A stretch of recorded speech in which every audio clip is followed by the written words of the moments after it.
So this is the top of Box Hill, or one part. This is the little cafe that they have here. Not going to go inside. Toilets there, and just around here. We're going to go and visit the first of the, well, the only one of the forts that we can see, because the other one's on private property. So this was built before the First World War, in the 1880s, I believe. So just around the back of the cafe, you can see there's a tiny car park, and just beyond there is where the remnants of the where the fort is. So now that we have no people around, this is how well hidden it is.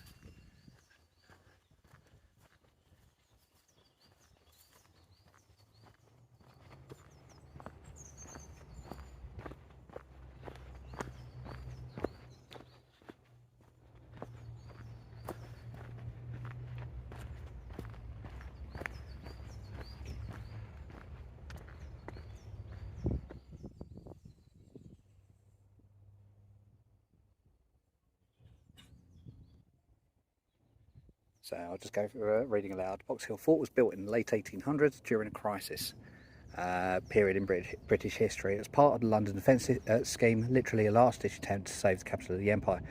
19th century saw revolutionary changes in military hardware and tactics. On the oceans, wood and sail were giving way to steel and steam. Large artillery guns were becoming more accurate and more destructive. Infantry rifles became quicker to reload. Britain's construction of modern warships had not kept pace with her enemies, particularly the French. British forces were spread thinly across a huge empire, and London was vulnerable to invasion. If London fell, the whole of the empire was likely to follow. The capital had to be protected whilst naval forces were bolstered. Box Hill Fort was one of the 13 military installations forming a series of defences 72 miles long, known as the London Defence Scheme.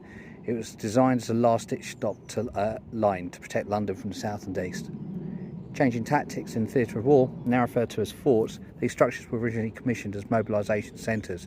They were designed as supply depots, providing tools and ammunition to regular soldiers, volunteers and contracted labour. The whole hillside would have been a line of defence, and soldiers could be moved quickly along trenches to counter an enemy advance. Soldiers would have been in a very strong position, being equipped with rapid-firing rifles, protected by an earth trench and occupying the high ground. So, there we go.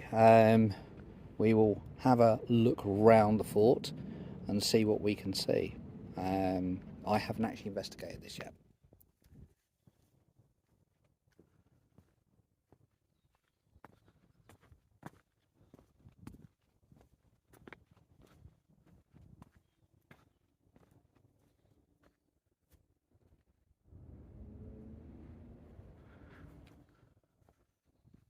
A little bit of history.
Can't seem to focus in there.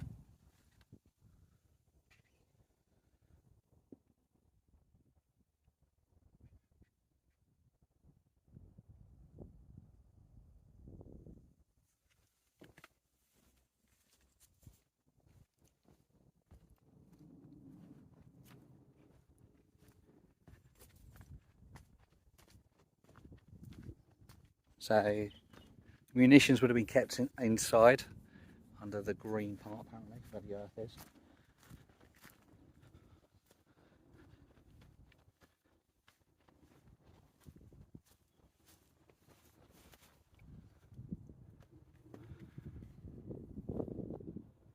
And I suppose that's how they got their fresh air in and out, or rather out.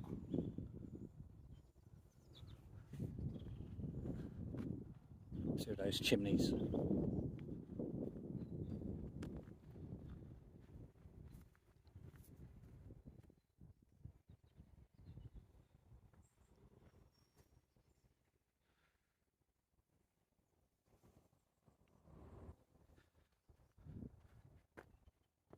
So I don't know if these are new, these foundations here.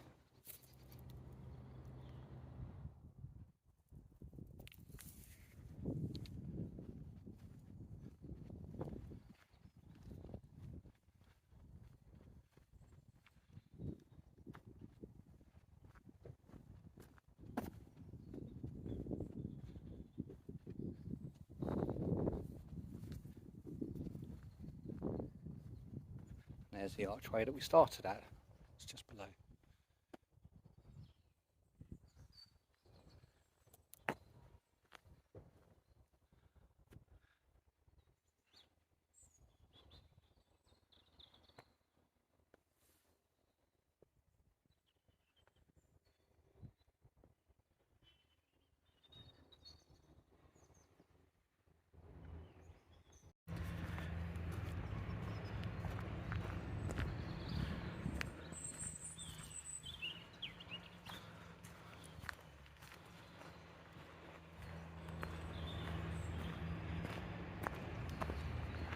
So there's actually a nice little trail, a nature trail that the I suppose National Trust has put in place for children to walk around. So we're going to follow that until we get to the folly, and I'll tell you about that in a bit. This is where it starts. As you can see, over there is where the cafe is, and in that direction over there is where we get the nice viewpoint.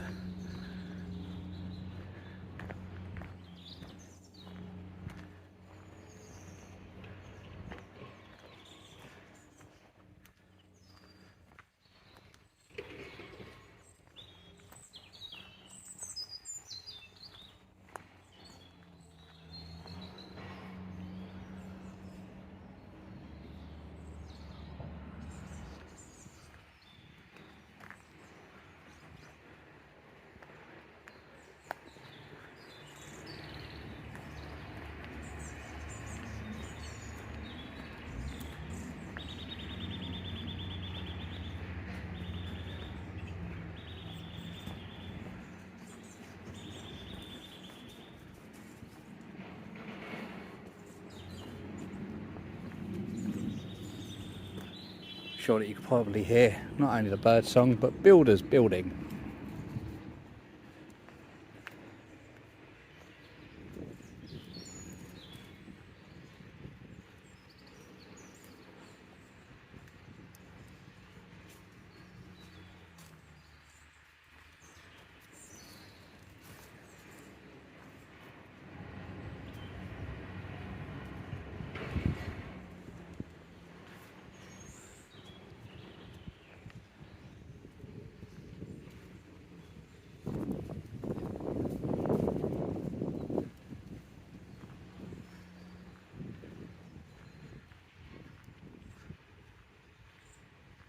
Today's an absolutely fabulous day, and it is midweek. It's actually Thursday. Come the weekend, this place will be, if it's like this weather, this kind of weather, this place will be heaving with lots and lots of families having barbecues and playing games.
There's a couple of little seesaws over there that are basically just large chunks of wood stuck on top of each other.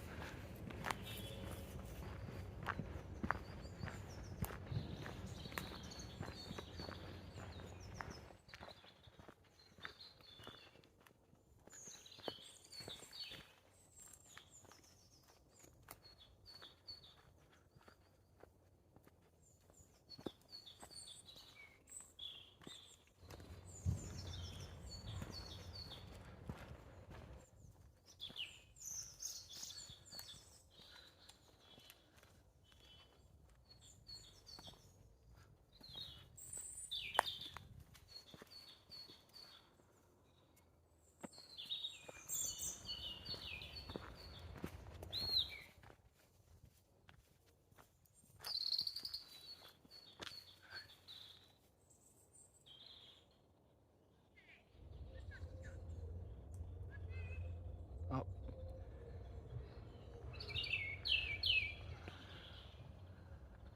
Well, there goes that robin.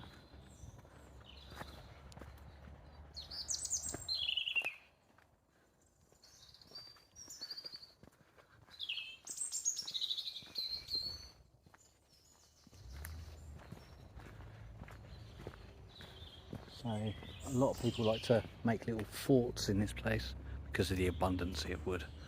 So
it's another little play area for the children.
It's another little run around area for the children to play in.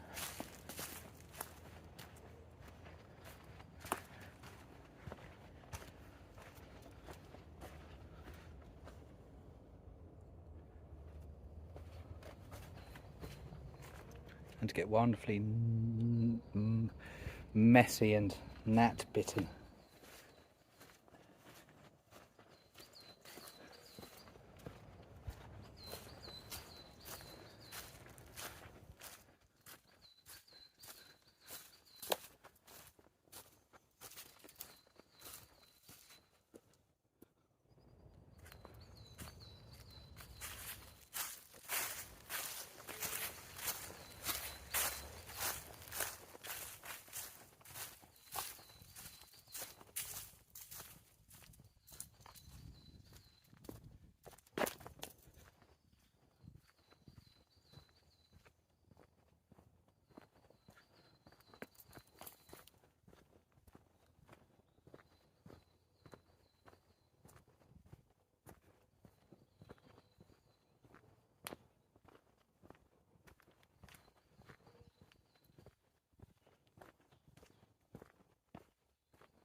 So someone's actually quite clever.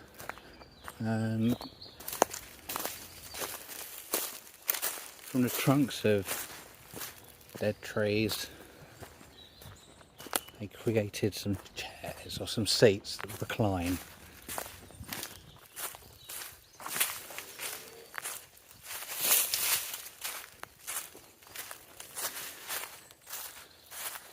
These have been here years.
Okay, so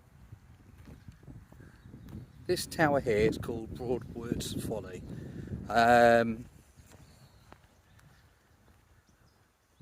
This is built on the northern tip of the Lodge Hill, and was created for Thomas Broadwood, who was a piano maker. This originally had 2 floors, but they've been taken down and it's been sealed off as well. There are other towers similar to this scattered around the UK, and these are considered to be vanity pieces for the rich or for the wealthy.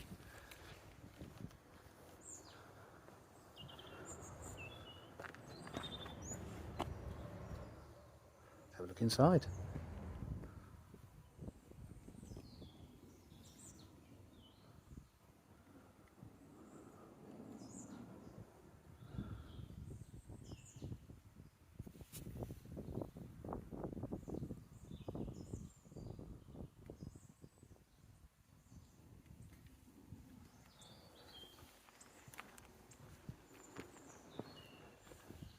As you can see, it is quite high. It serves no real purpose now, or back then, apart from being something pretty to look at, I imagine.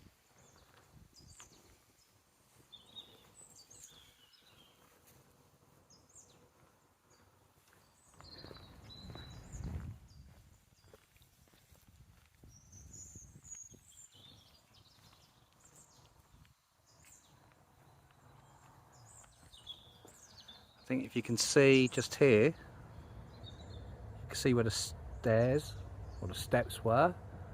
They went higher.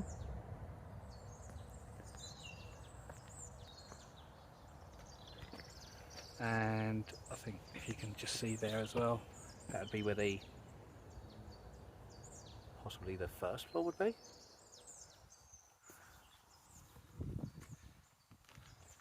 Okay, we have one more part to see now, so we're going to head back the way we came.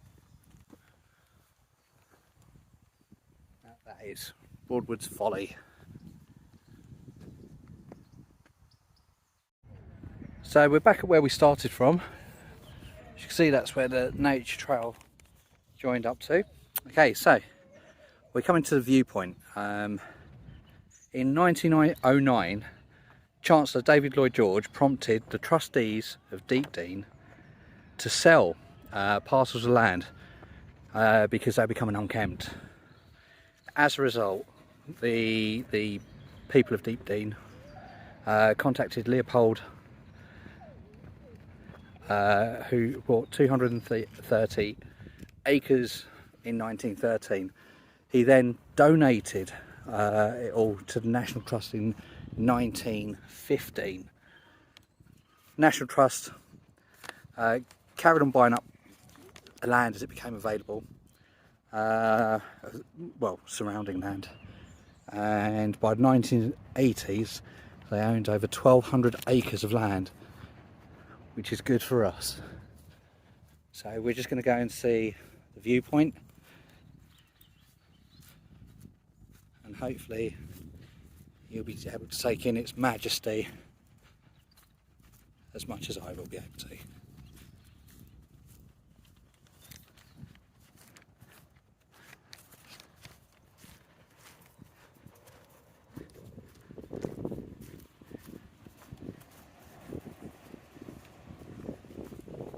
And I'll get you the guy's name because I forgot his surname.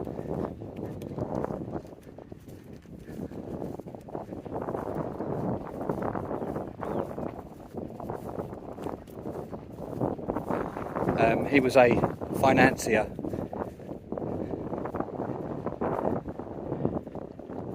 and you can probably hear there's a ton of wind now, which is why I did all that talk earlier.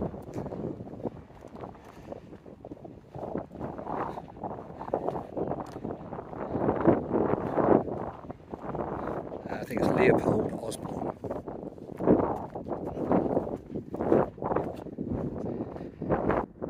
No, I completely made that up. It's Leopold Salomon.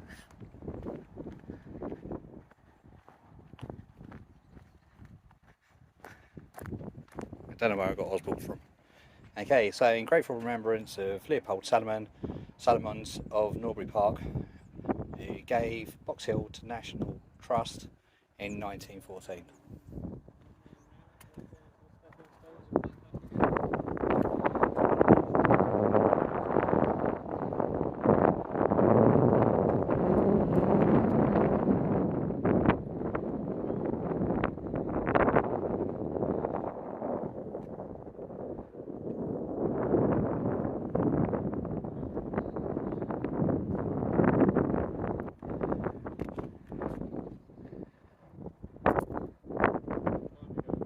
Reigate 5 miles that way.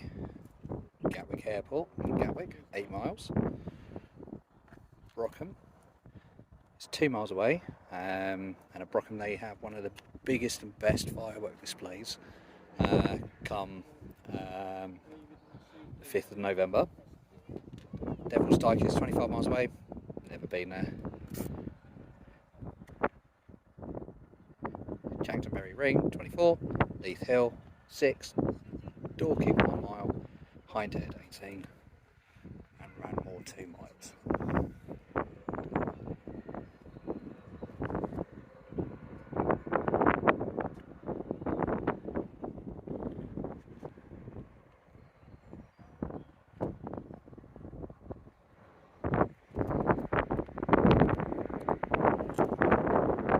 So this is called the View over the Weald, and it's also known not only as Viewpoint but Sandeman's Memorial. There we go.